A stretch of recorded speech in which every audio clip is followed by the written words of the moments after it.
As early as 11:30 p.m., I already traveled going to the meetup place, which is at Eton Century's 5 gram.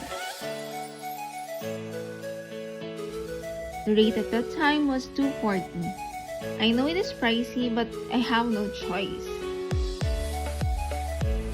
Of course, since the meetup place is McDo, I already grabbed a cup of coffee and fries. Though I was really hesitant to order because I'm no longer into fast foods.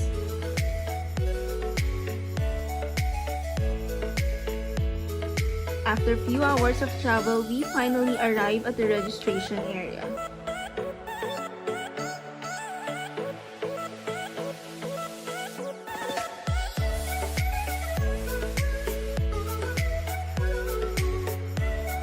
Temperature check was also conducted, of course. Since it's still dark, we decided to have coffee first, which is available also at the registration area. But of course, 3-in-1 lang guys. Ay may taas na 700 meters above sea level at may dive po siyang 8 kilometers. Before the official hike, prayer and briefing was conducted.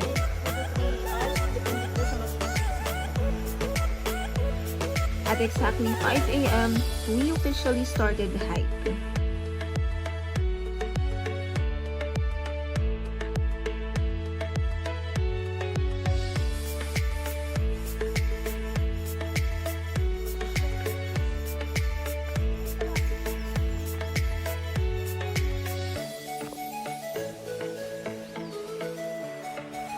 Just few more walks and climb.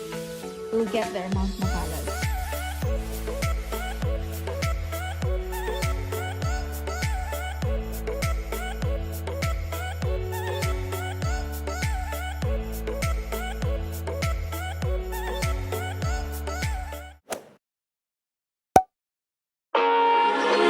I don't need to tell you that it's over.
We're almost done with today's hiking adventure. Malapit na kami dun sa registration area. So later on, I'm going to provide yung mga information and of course included na dyan yung what to expect and the overall experience on this hiking adventure. I'm already back at my place and tapos na yung hike guys, nakapag-shower na din ako and also nakapag-take na din ako ng nap kasi sobrang antok na talaga ako right after na makababa kami sa bundok. So, buong biyahe sa van, pabalik ng Manila, tulog ako guys. Anyway, let me discuss now yung expectations about the price or the package and the overall experience of this hike. So let's go first with what to expect. I really don't suggest guys if you do have a car and yet you are not familiar with the place, kasi sa totoo lang mahina yung signal, and actually hindi lang siya mahina, talagang wala ng signal. Not even in the registration area. So, going there, kung hindi kayo familiar sa place and magde-depend lang kayo sa Waze or Google Maps, hindi kayo makakapunta na mabilis dun sa lugar. Mahihirapan kayo maghanap, and lalo na kung madaling araw din kayo babiyahe papunta dun sa registration area. So, it's really a big no, and it's really a good thing for me na hindi ako nag-DIY guys, lalo na may pandemic, mahirap ang mga sasakyan lately, and mahal. So, ayun, walang signal. And the good thing about that, kung walang signal, makakapag-focus ka with the hike kasi walang social media, hindi ka makagamit ng phone. Magagamit mo lang yung phone mo just to take photos, magagamit mo siya as your flashlight. Also, kasi madilim sa lugar if mag-hike kayo at around 4 a.m. Supposedly, 4 a.m. kami mag-start sana. Aakyat ng bundok, but then again, ang dilim pa. So, yun. About the price, actually, hindi to DIY. Nakipag-coordinate ako sa isang travel agency, which is the One Faith Adventure. Tama ba? Wait, let me just check kung tama yung sinabi ko. Yeah, it's One Faith Adventure. I'll just put the link down below guys. So the package is 1,299 and nag-require lang sila sa amin ng 500 as deposit para lang ma-secure yung slot mo.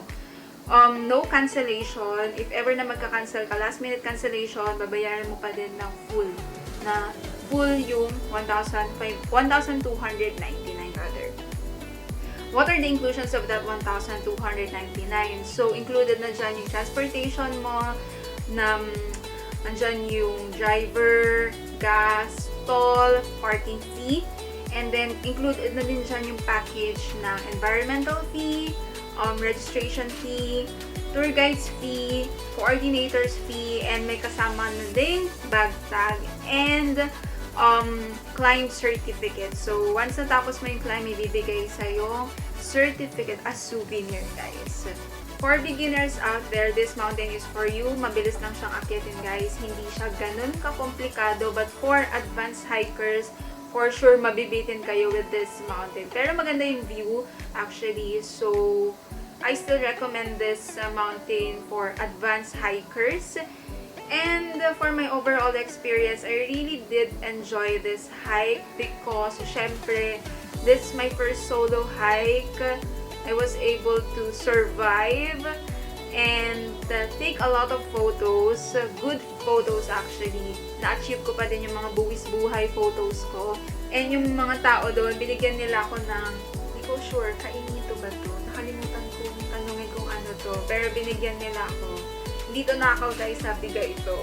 Even with the tour guide and the coordinator, madali silang kausap guys. Kahit na yung tour guide namin hindi masyadong mateki, pero at least nag-enjoy kami. Sobrang tawa namin kasi tinuturuan pa namin siya paano yung angulo, ganyan. Basta sabi namin kay ate, click ka lang, okay na yan, mamimili na lang kami. Another question is if meron daw bang CR and shower area. So, to answer that, meron guys. Madaming cubicle dun sa CR area nila, tsaka shower area. For the CR, if makikiwiwi kayo, that's for free. Pero don't expect too much because yung CR nila doon, walang flash. So, gagamit kayo ng tabo para makakuha ng water dun sa drum. And then, buhusan nyo yung wiwi ninyo para ma-flash siya. And then, for shower area naman, if makikishower kayo, you just need to pay 20 pesos. Pero malamig yung tubig guys ha, walang heater.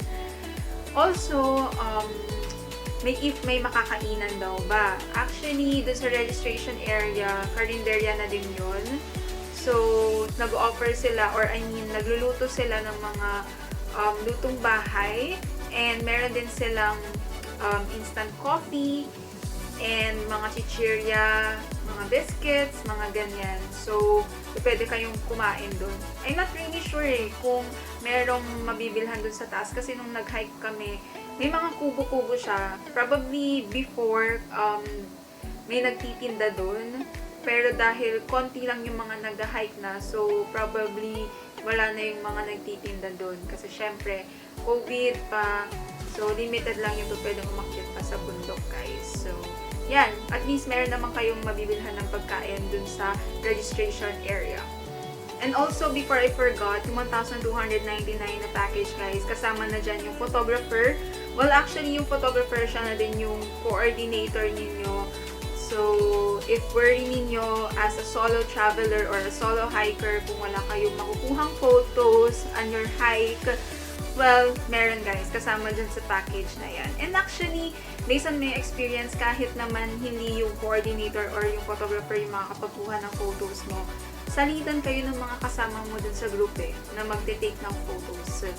As in, may support system, guys. For the complete list of the itinerary, I will just put it in the description so you will have a copy of it. And if you still have questions, just feel free to put it in the comment section and I will answer those questions, guys, para matulungan ko kayo if ever na gusto ninyong mag-hike dito sa Mount Mapalad.